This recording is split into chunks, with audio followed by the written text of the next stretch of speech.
O desejado de todas as nações. Capítulo 79. Está consumado. Cristo não entregou sua vida antes que realizasse a obra que viera fazer e, ao exalar o Espírito, exclamou: Está consumado. Ganhara a batalha. Sua destra e seu santo braço lhe alcançaram a vitória. Como vencedor, firmou sua bandeira nas alturas eternas. Que alegria entre os anjos! Todo o céu triunfou na vitória do Salvador. Satanás foi derrotado e sabia que seu reino estava perdido. Para os anjos e os mundos não caídos, o brado "está consumado" teve profunda significação. Fora em seu benefício, bem como no nosso, que se operara a grande obra da redenção. Juntamente conosco, compartilham eles os frutos da vitória de Cristo. Até a morte de Jesus, o caráter de Satanás não fora ainda claramente revelado aos anjos e mundos não caídos. O arquiapóstata se revestira por tal forma de engano que mesmo os santos seres não lhe compreenderam os princípios. Não viram claramente a natureza de sua rebelião. Era um ser admirável de poder e glória, o que se pusera em oposição a Deus. De Lúcifer diz o Senhor: Tu és o aferidor da medida, cheio de sabedoria e perfeito em formosura. Lúcifer fora o querubim cobridor. Estivera à luz da presença divina, fora o mais elevado de todos os seres criados e o primeiro em revelar ao universo os desígnios divinos. Depois de pecar, seu poder de enganar tornou-se consumado e mais difícil o descobrir-lhe o caráter em virtude da exaltada posição que mantivera junto do Pai. Deus poderia haver destruído Satanás e seus adeptos tão facilmente como se pode atirar um seixo à terra. Assim não fez, porém. A rebelião não seria vencida pela força. Poder compulsor só se encontra sob o governo de Satanás. Os princípios do Senhor não são dessa ordem. Sua autoridade baseia-se na bondade, na misericórdia e no amor. E a apresentação desses princípios é o meio a ser empregado. O governo de Deus é moral e verdade e amor devem ser o poder predominante. Era desígnio divino colocar as coisas numa base de segurança eterna, sendo decidido nos conselhos celestiais que se concedesse tempo a Satanás para desenvolver os seus princípios, o fundamento de seu sistema de governo. Pretendera serem os mesmos superiores aos princípios divinos. Deu-se tempo para que os princípios de Satanás operassem a fim de serem vistos pelo universo celestial. Satanás induziu o homem ao pecado e o plano de redenção entrou em vigor. Por 4.000 anos esteve Cristo trabalhando pelo erguimento do homem e Satanás por sua ruína e degradação. E o universo celestial contemplava tudo. Ao vir Jesus ao mundo, o poder de Satanás voltou-se contra ele. Desde o tempo em que aqui apareceu, como criancinha de Belém, manobrou o usurpador para promover sua destruição. Por todos os meios possíveis, procurou impedir Jesus de desenvolver infância perfeita, imaculada varonilidade, um ministério santo e sacrifício irrepreensível. Fora derrotado, porém. Não pôde levar Jesus a pecar, não o conseguiu desanimar ou desviá-lo da obra para cuja realização viera ao mundo. Do deserto ao Calvário, foi açoitado pela tempestade da ira de Satanás, mas quanto mais impiedosa era ela, tanto mais firme se apegava o Filho de Deus à mão de seu Pai, avançando na ensanguentada vereda. Todos os esforços de Satanás para oprimi-lo e vencê-lo só faziam ressaltar mais nitidamente a pureza de seu caráter. Todo o céu, bem como os não caídos mundos, foram testemunhas do conflito. Com que profundo interesse seguiram as cenas finais da luta. Viram o Salvador penetrar no horto do Getsêmane, a alma vergando sob o horror de uma grande treva. Ouviram-lhe o doloroso grito: Meu Pai, se é possível, passe de mim este cálice. À medida que dele era retirada a presença do Pai, viram-no aflito por uma dor mais atroz que a da grande e derradeira luta com a morte. Suor de sangue rompeu-lhe dos poros, gotejando no chão. Por 3 vezes foi-lhe arrancada dos lábios a súplica de livramento. Não mais pôde o céu suportar a cena, e um mensageiro de conforto foi enviado ao Filho de Deus. O céu viu a vítima entregue às mãos da turba homicida e, em zombaria e violência, impelida à pressa de um a outro tribunal. Ouviu os escárnios dos perseguidores por causa de seu humilde nascimento. Ouviu a negação por entre juras e imprecações da parte de um de seus mais amados discípulos. Viu a frenética obra de Satanás e seu poder sobre o coração dos homens.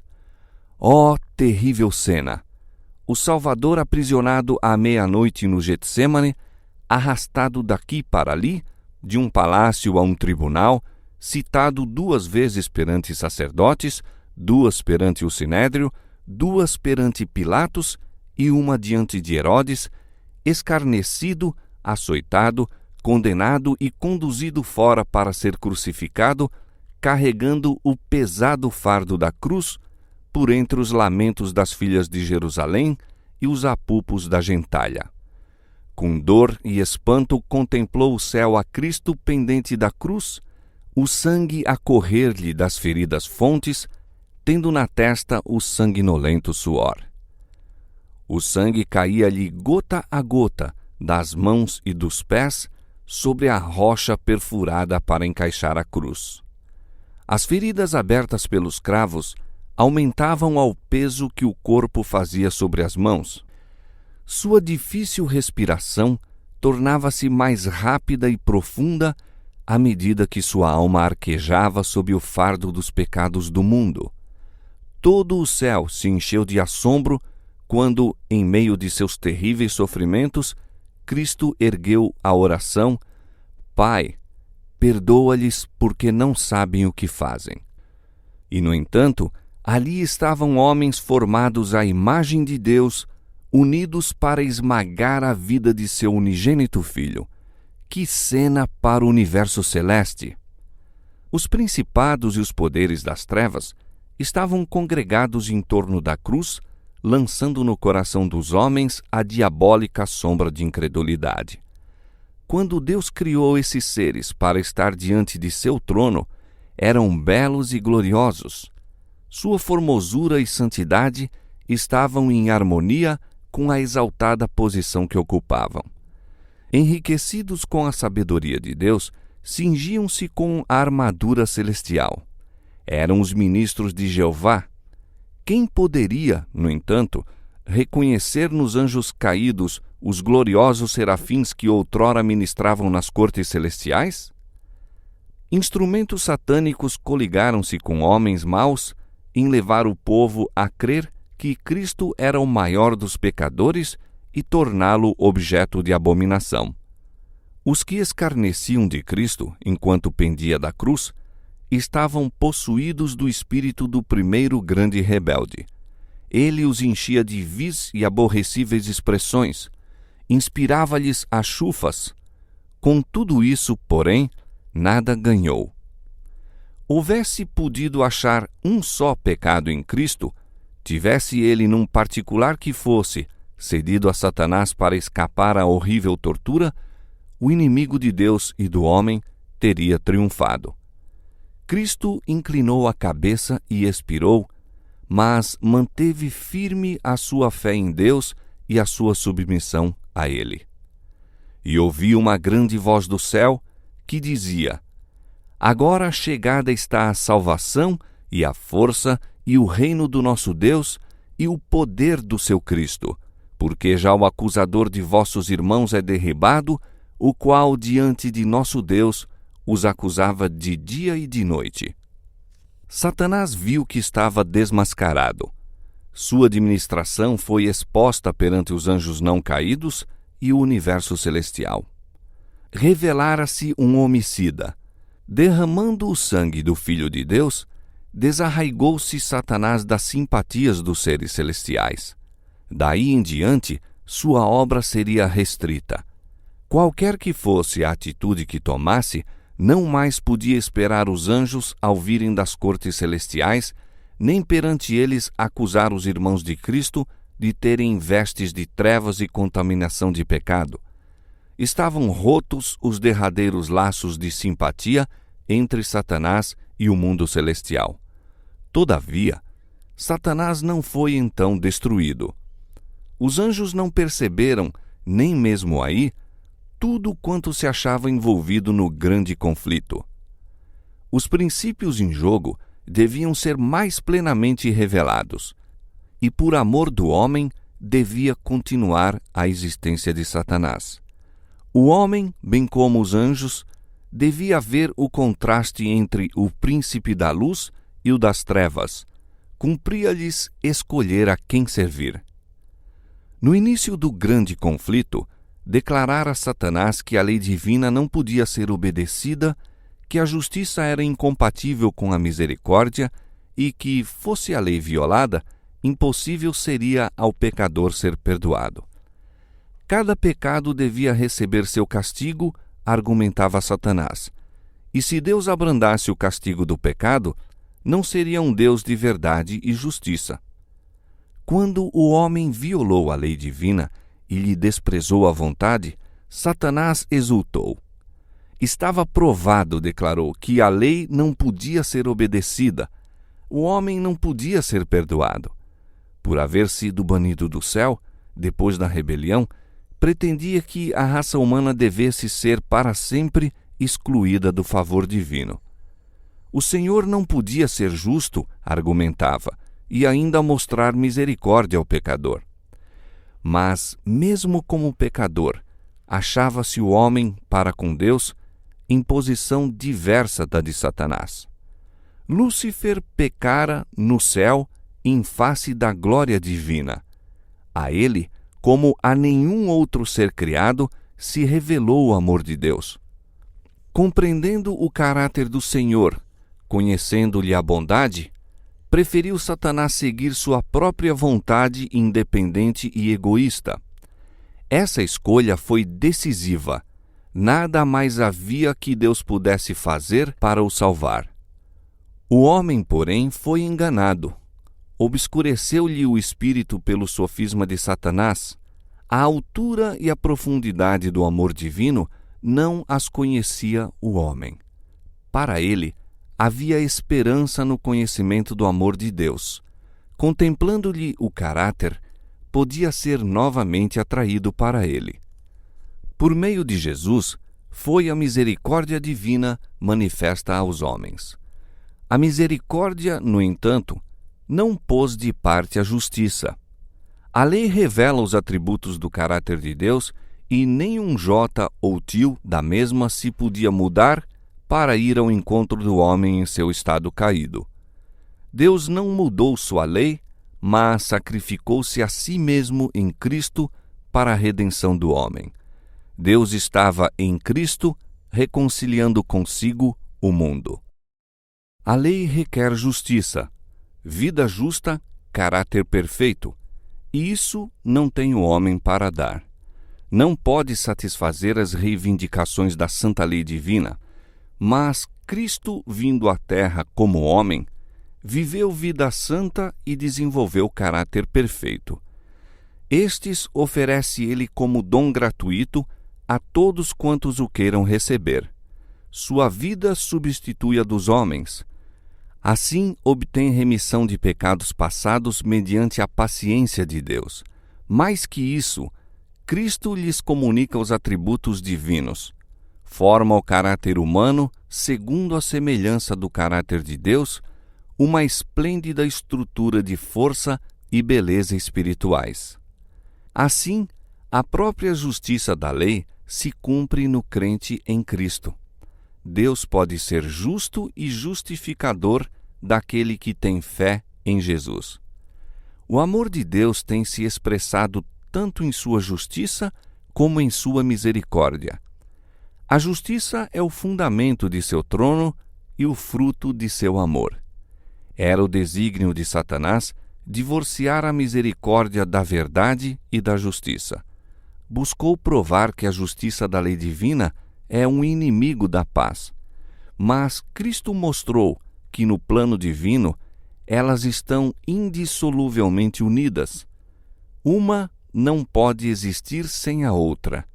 A misericórdia e a verdade se encontraram, a justiça e a paz se beijaram. Por sua vida e morte, provou Jesus que a justiça divina não destrói a misericórdia, mas que o pecado pode ser perdoado e que a lei é justa, sendo possível obedecer-lhe perfeitamente. As acusações de Satanás foram refutadas. Deus dera ao homem inequívoca prova de amor. Outro engano devia ser então apresentado. Satanás declarou que a misericórdia destruía a justiça, que a morte de Cristo abrogava a lei do Pai. Fosse possível ser a lei mudada ou abrogada, então não era necessário Cristo ter morrido. Abrogar a lei, porém, seria imortalizar a transgressão e colocar o mundo sob o domínio de Satanás. Foi porque a lei é imutável, porque o homem só se pode salvar mediante a obediência a seus preceitos, que Jesus foi erguido na cruz. Todavia, os próprios meios por que Cristo estabeleceu a lei foram apresentados por Satanás como destruindo-a. A esse respeito sobrevirá o derradeiro conflito da grande luta entre Cristo e Satanás. O ser defeituosa a lei pronunciada pela própria voz divina, o haverem sido certas especificações postas à margem, eis a pretensão apresentada agora por Satanás. É o último grande engano que ele há de trazer sobre o mundo. Não necessita atacar toda a lei. Se pode levar os homens a desrespeitar um só preceito, está conseguido seu objetivo. Pois qualquer que guardar toda a lei e tropeçar em um só ponto, tornou-se culpado de todos. Consentindo em transgredir um preceito, são os homens colocados sob o poder de Satanás. Substituindo a lei divina pela humana, procurará Satanás dominar o mundo. Essa obra é predita em profecia. Acerca do grande poder apóstata que é representante de Satanás, acha-se declarado: proferirá palavras contra o Altíssimo e destruirá os santos do Altíssimo e cuidará em mudar os tempos e a lei, e eles serão entregues na sua mão. Os homens hão de certamente estabelecer suas leis para anular as de Deus.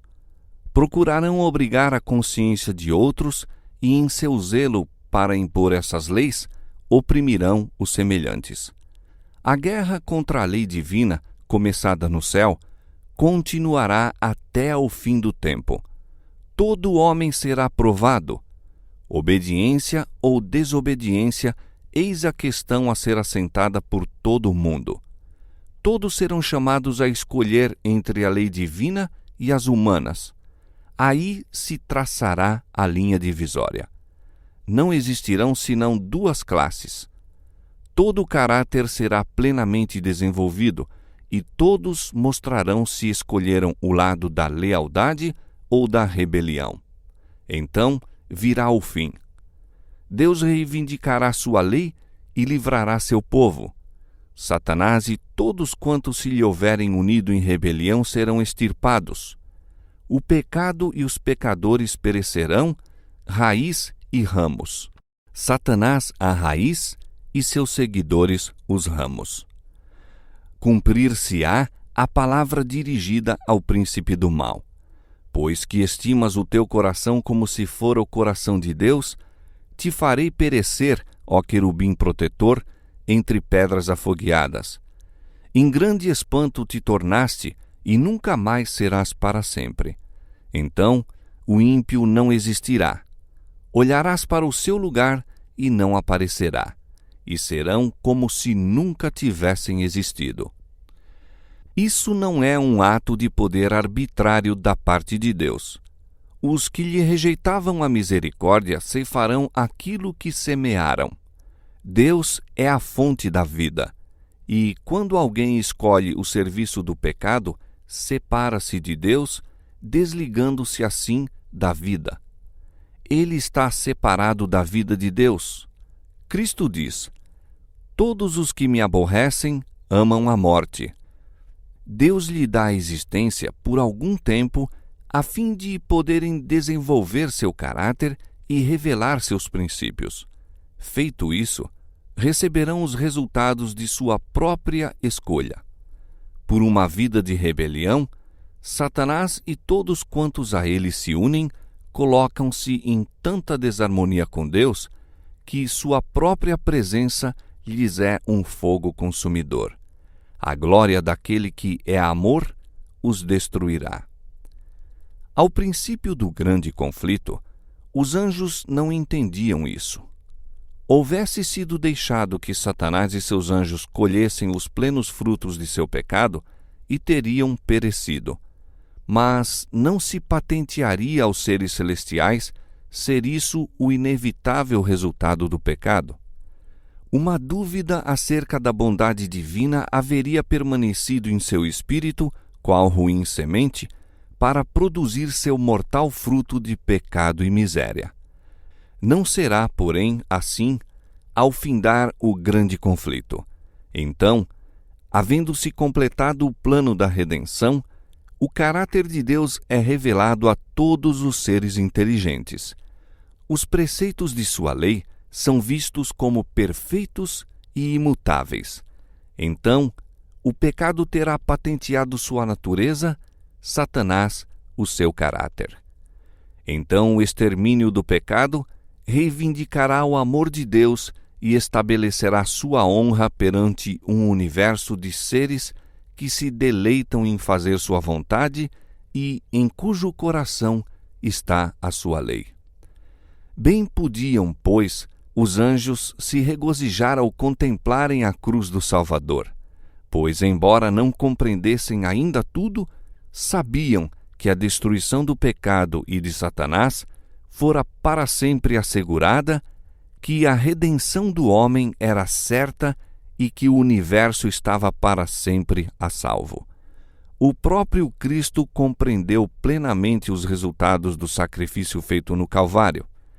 A tudo isto olhava ele quando exclamou na cruz: está consumado.